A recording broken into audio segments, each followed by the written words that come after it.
자, 앞서 전해드린 국민의힘 전당대회에서 김건희 여사 문자 메시지를 놓고 지금 후보들 간의 공방이 격화되고 있는 상황입니다. 윤기찬 국민의힘 법률위 부위원장, 서영주 전 더불어민주당 상근 부대변인과 함께 정치권 소식을 자세히 좀 짚어보도록 하겠습니다. 안녕하세요. 네, 반갑습니다. 안녕하세요. 자, 지난 총선 당시 김건희 여사가 비대위원장이었던 한동훈 후보에게 이 명품백 수사 의혹 관련해서 사과하겠다는 입장, 이거를 문자로 밝혔지만 한 후보가 무시했다는 주장 나오면서 지금 논란이 계속되고 있는 상황이죠. 관련해서 한동훈 후보의 입장부터 좀 들어보겠습니다. 저 때는 사과 안 했다? 그게 무슨 말이지? 그 시점에서 저만큼 우리 이 보수 정치인 중에서 공개적으로 그리고 여러 가지 적극적인 방법으로 사과를 요구했던 정치인은 없었던 것 같은데 지금 이 시점에서 얘기하는 것, 이런 얘기를 일부러 이렇게 만들어내고 하는 것은 좀 비정상적인 전대 개입이나 당무 개입으로 많은 분들이 생각하실 수 있는 위험한 일이라고 생각합니다. 위험한. 자, 이렇게 이제 문자에 관한 얘기 논란이 이어지고 있는 상황에 주말 동안요, 한동훈 후보 사퇴 촉구 기자회견 움직임까지 있었다, 이런 이야기입니다. 어떻게 된 건지를 좀 먼저 좀 설명해 주세요. 일단 이제 문자 논란 같은 경우에는 그 당시도 잠깐 나왔었어요. 맞아요. 1월 달 경에 나왔다가 그때는 큰 이슈가 되지 않았고, 예. 왜냐하면 밑에 있던 흐름에 대해서 이제 파악이 안 됐던 상황이기 때문에. 예.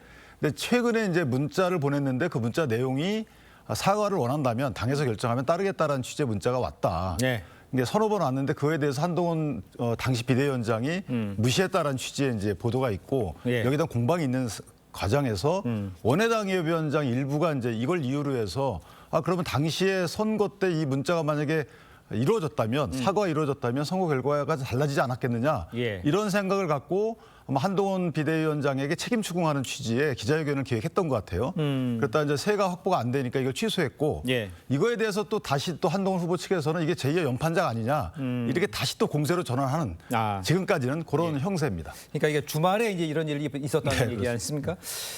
지금 뭐 잠깐 설명을 해주셨습니다만 그 여당 전당대회에서 이제 두 번째로 불거진 연판장 논란, 밖에서 보셨을 때는 이 상황을 어떻게 보십니까? 굉장히 좀 유치한 상황들이다. 그러니까 집권 여당의 전당대회라면은 집권 여당의 수장을 뽑는 거 아니겠습니까? 예. 국정에 따지고 보면 책임자에 속하는 지도부예요. 네. 근데 지금 이 전당대회가 미래 비전이라든지 국민의힘에 대한 어떤 관계성이라든지 앞으로 나갈 비전에 대해서 얘기하는 게 아니라, 예. 그 김건희 여사 대통령 배우자의 문자에 답을 안 했다. 카톡에 대해서 있고도 뭐 그냥 무시했다. 이게 무슨 대역죄인 것처럼 공격을 하잖아요.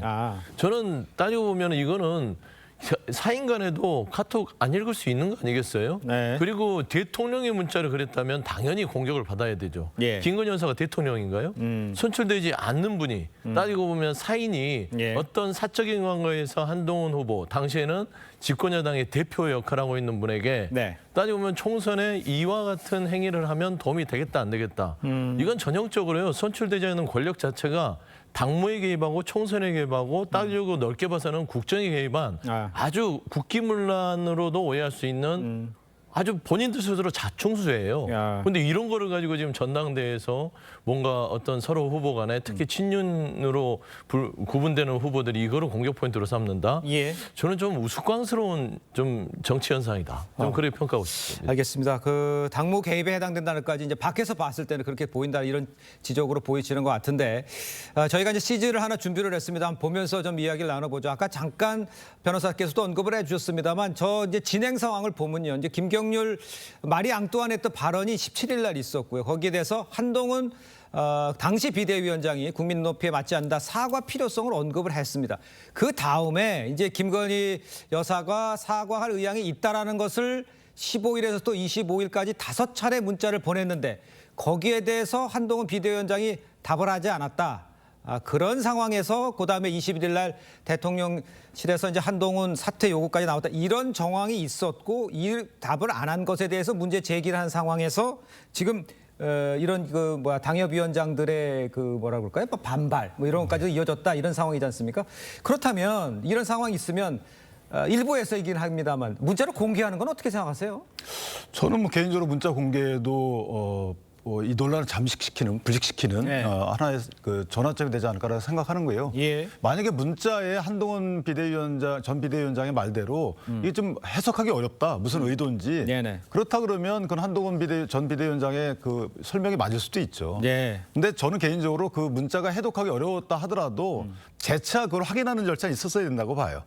지금 저 말씀 주신 것처럼 이게 그 영부인과 관련된 문자, 사인과 관련된 문자이기 때문에 공무인 당무와 연관이 있는 건 좀 좋지 않다라는 말씀 주시지만 그거는 사실과 다른 게 왜냐하면 네. 그 내용, 문자 내용 자체가 당의 선거에 도움이 된다면 그러니까 문자대로 하는 것이 당의 선거에 도움이 된다 그러면 예. 당연히 공식적으로 논의를 해야죠. 그리고 재차 확인해야죠. 예. 만약에 한동훈 후보가 오해를 받는다 하더라도 여기에 답변하는 거에 따라서 예를 들어서 사과하십시오라고 하면 공연히 오해받고 사과하지 마십시오라고 하면 나중에 책임 소재가 본인한테 돌아온다. 예. 이런 해명을 하고 계신데 설령 개인적인 그런 오해와 불리게 간다 하더라도 비대위원장이랑 당직에서 나오는 여러 가지 책임감 있는 거 아니겠어요? 예. 그럼 그 책임감에 따른 조치가 없었다는 거에 대한 것이 예. 공격의 포인트인 것이지 이게 개인적인 영부인의 문자를 익십했다라고 해서 이거를 갖다가 모욕이다. 이거는 저는 논의 대상이 아니라고 봐요. 알겠습니다. 그런 공격은 말이 안 되는 거고 비대위원장 직에서 할 수 있는 여러 가지 조치를 안 했다는 아쉬움의 표시이다. 그러니까 여기에 대한 입장 표명을 해야 될 것 같다는 생각을 합니다. 알겠습니다.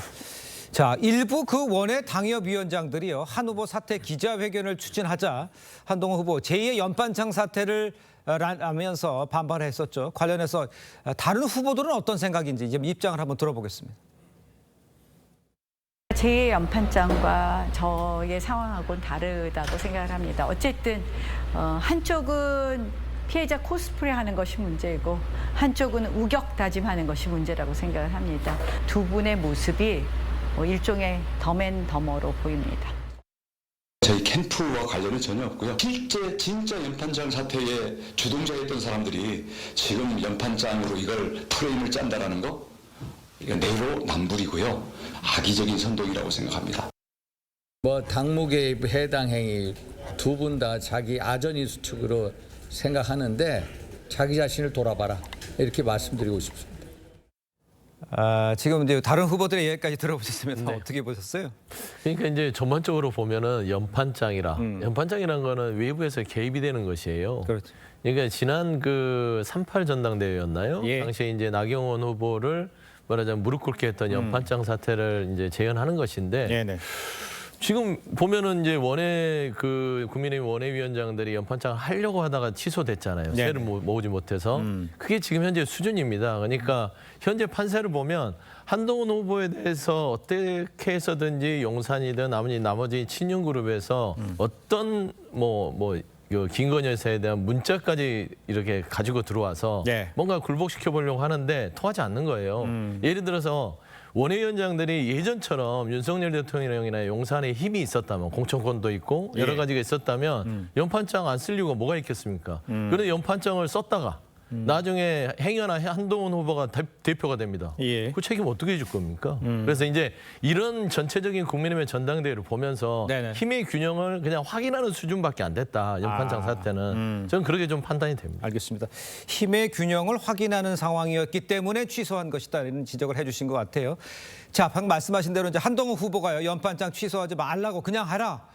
구태를 극복하겠다 이렇게 했는데 한동훈 사퇴 촉구 기자회견 취소된 건 여전히 말씀하신 대로 여론이 좋지 않다 이런 판단 때문이란 이야기도 나오고 있습니다. 그렇다면 지금 상태에서 봤을 때 내부에서 보시기에 이 상황이 오히려 전대 진행 상황에서는 한동훈 후보한테도 유리한 상황으로 전개되는 상황이 돼버렸다 이렇게 보시는 겁니까? 그러니까 문자 메시지 사태는 사실 한동훈 후보에게 불리한 그 요인이죠. 그런데 예. 저 연판장으로 이제 규정 지으면서 저 부분이 다소 한동훈 후보에게 유리한 국면으로 전환될 여지가 없지 않아 있어요. 예. 왜냐하면 사실 과거 연판장하고 지금 연판장이라고 불리는 이 사태하고는 전혀 달라요. 왜냐하면 그 당시에는 나경원 의원에 대해서 이게 뭐라고 해서 연판장을 돌렸냐면 대통령을 위한다면서 대통령의 무능을 꼬집는 이런 예. 위선한 사람은 나오면 안 된다는 취지의 주장을 했거든요. 근데 나오기 전이었고요. 네네. 새 자체가 나경원 의원이 새가 없는 상황이었어요. 아. 그리고 친윤이라고 불리는 의원들이 누가 주도했는지 모르겠지만 거기에 참여하신 분들 보면은 사실 일사불란하게 움직였어요. 63명 중에 50명이 움직였으니까요. 네네. 지금은요. 지금 친윤이라고 불리는 사람들이 사실은 한동훈 후보 캠프에도 꽤 가 있습니다. 아. 그러니까 나눠져 있는 거고 이거를 주도할 만한 세력이 없어요. 그다음에 대통령 입장에서 보면요. 그 당시 대통령하고 지금 대통령 위치가 처지가 완전히 다릅니다. 지금 대통령 탄핵을 걱정해야 될 때입니다. 그러니까요. 8명만 그 이탈하게 되면요. 법안 거부권의 재의결뿐만 아니고 탄핵 자체를 걱정해야 되는 이런 처지에서 예. 저거 주도할 수 있는 힘이 없어요. 아. 과연 누가 지금 강자냐? 지금 한동훈 위원장이 강자예요. 저걸 마치 약자인 것처럼 말씀 주시는데 한동훈 위원장이 모든 정치 세력으로부터 가장 강자 위치에 있는 상황이고 예. 자 한동훈 위원장은 원내당협위원장들 보죠. 예. 원내당협위원장은요. 이번 선거에 떨어진 분들이에요.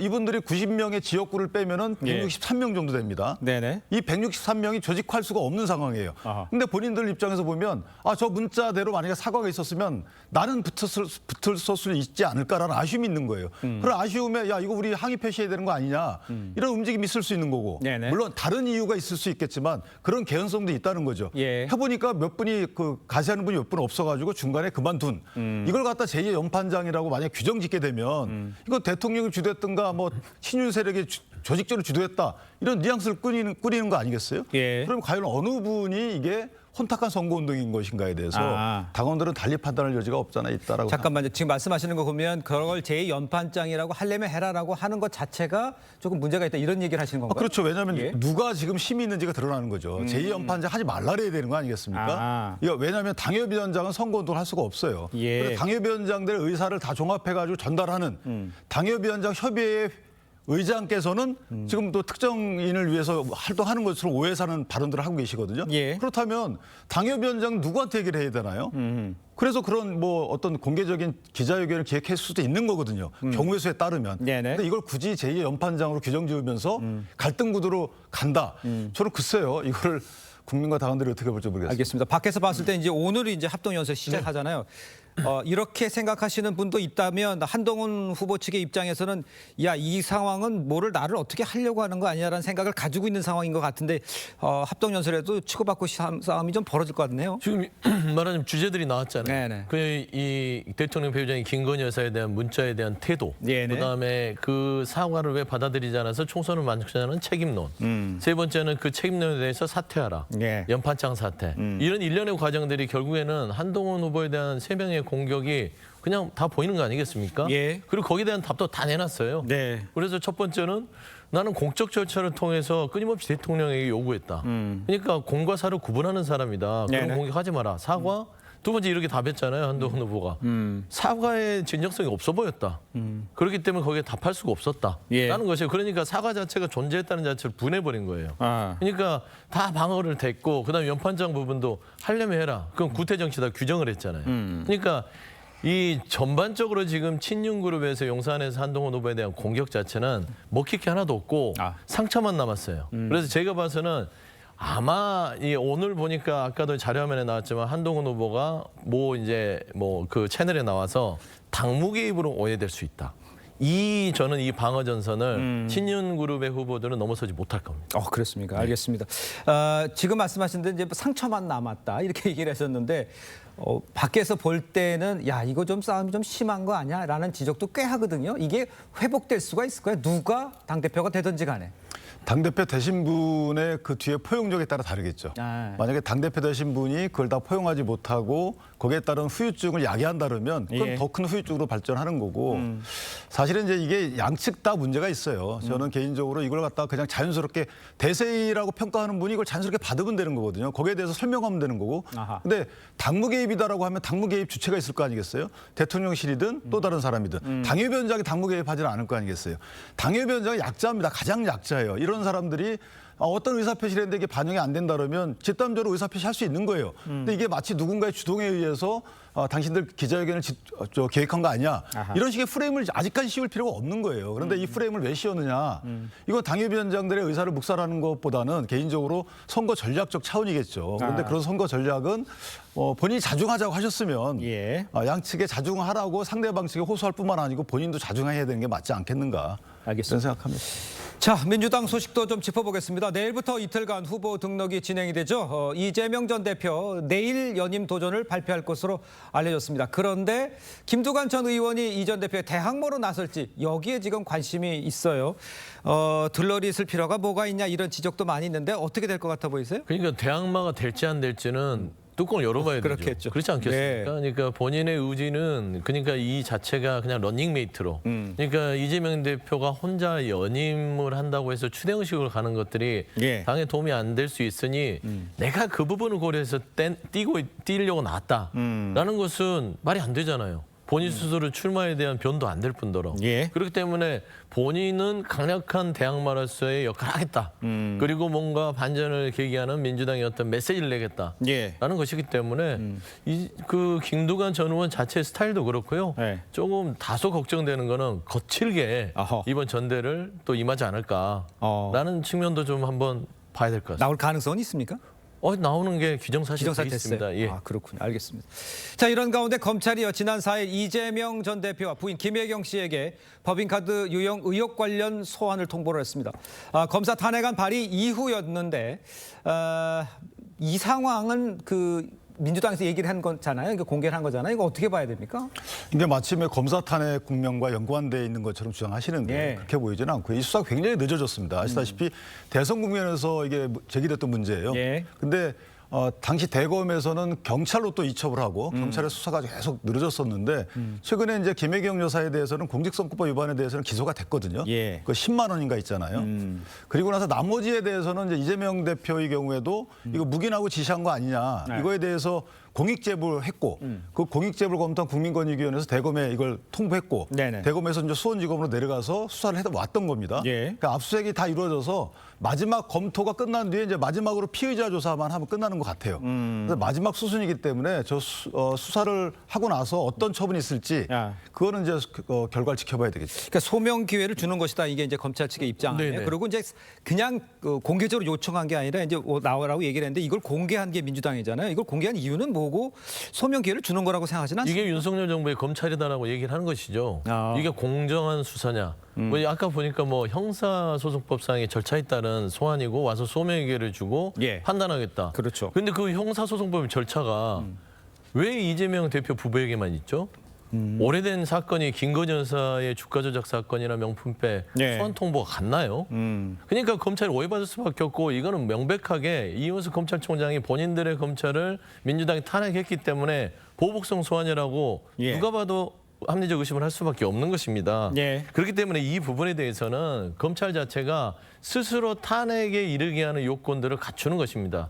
공정성이 없는 검찰 수사가 탄핵의 대상 아니겠습니까? 저는 이런 부분에 있어서는 이재명 대표의 부부를 소환했다면 김건희 여사에 대한 소환도 같이 이루어지는 것들이 국민적인 시각에서는 당연한 결과다. 알겠습니다. 그렇지 않겠는지 저는 되묻고 싶습니다. 알겠습니다. 그런데 이제 검찰은 내부에서는요, 정치 사건 수사하면 탄핵 예약하는 거 아니냐. 라면서 이제 반발 목소리 커지고 있죠. 검사 탄핵과 관련해서 민주당 탄핵 대상 검사들 국회 청문회에 출석시키겠다 이런 입장인데 국감이나 국정조사도 아닌데 강제 소환하는 거 여기에 대해서 좀 얘기를 해주셔야 될 것 같아요. 법적으로 어떻게 되는 건지. 네, 그 전에 잠깐 예. 탄핵과 연관된 건 있죠. 왜냐하면 그 당시 수사단을 총괄했던 이정석 검사를 탄핵했잖아요. 네. 그래서 그만큼 늦어진 건 있어요. 그건 민주당의 탓인 거고. 네. 그다음에 강제 구인은 가능합니다.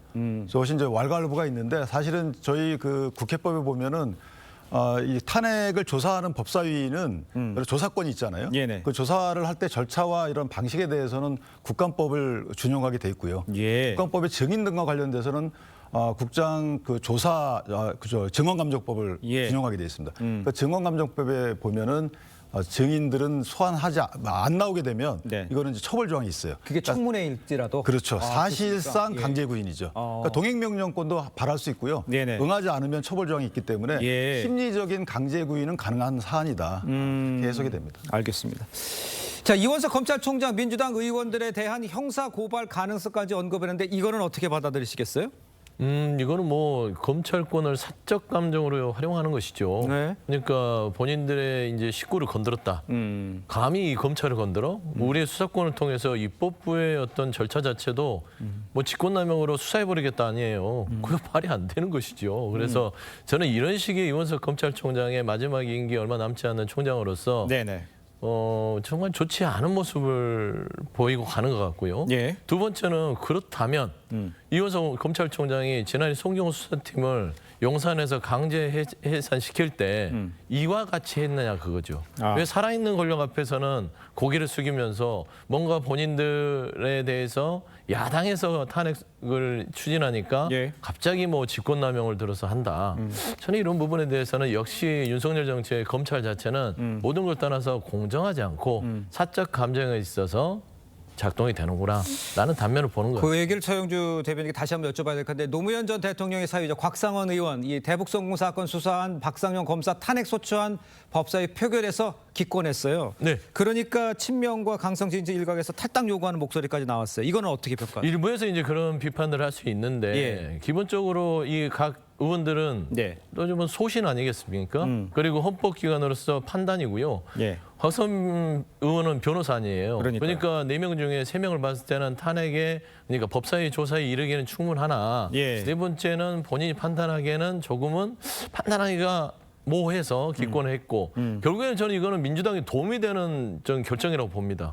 무슨 그러니까 의미? 예. 이게 무슨 당론처럼 그 묻지마 탄핵을 하는 것처럼 보이는 와중에 예. 곽성원 의원이 본인의 소신껏 이 부분에 있어서는 기권을 함으로써 예. 민주당 자체가 이거를 묻지마 이 검사 탄핵이 아닌 예. 여러 가지를 고려하고 살펴본 어떤 결정이었다라는 정말 표본이 될 수 있거든요. 예. 그런데 이게 단지 감정적으로 일부 강성 지지층이 이게 잘못된 행위다라고 하는 것인데 이렇게 되면은 이 민주당 내에 작은 차이가 없는 것이고 아. 따져보면 김영진 의원이나 정성호 의원 알겠습니다. 연임 반대했던 그런 부분들은 그러면은 저기 중앙위원회에서 당원당규가 통과됐는데 이분들은 완전히 해당 행위인가요?